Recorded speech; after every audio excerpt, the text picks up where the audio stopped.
ki khubor ka Batisi TV. Lawan ra ashapi dak Orange Nissan Looms Hope Ho near Fire Brigade Shillong, ringkat bat ka M Crown Hotel Kendailat Shillong, ka Three Olives Restaurant, balak play nakbentaban Shakriya P, hapo ka jingada jong ka Bio Bubble Antivirus Coating, ringkat ka Cosmic Kingdom, ka Jakai Lekai Bapaw ha Shillong, balayada na ka Bio Bubble Antivirus Coating, balale da ka Meva Enterprise. Lamphang jong ke yeng dorbar thau ain ke jilla uba medba lengdo rengkat lang ke jingsenran lang jong menteri rang ba ke Sorkar jilla konrad konggal sangma ha ke praterik urampang arjar arpuai kile yekendu kerpang ya Lamphang jong ke yeng dorbar thau ain Lok Sabha Om Birla ban pensngau ha halor ke jinglut jingsep ha ke bayade bat ke jingtai ya ke yeng dorbar thau ain ke batmai jong ke jilla Meghalaya ha ke snong mau diang ke badan ha New Shillong Township.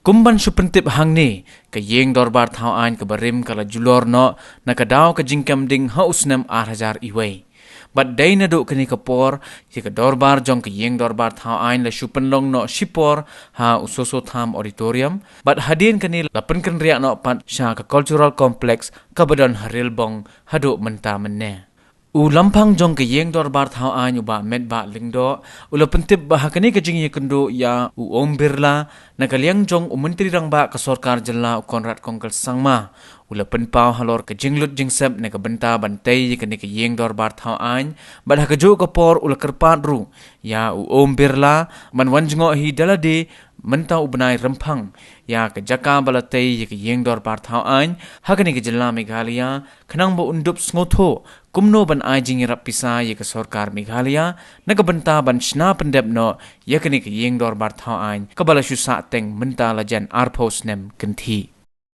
This morning, me and the Honorable Chief Minister, Jingkyrshan, we met the Honorable Speaker of the Lok Sabha, and this is the second time that we are meeting him to update about the progress of the construction of the new assembly building in the state. And we have apprised him about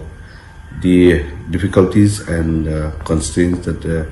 state government has faced, and Honorable Chief Minister has briefed him the entire problems that we have, and stress on the need that the central government intervention is very much needed at this hour to ensure that the completion of this assembly building construction will be on time.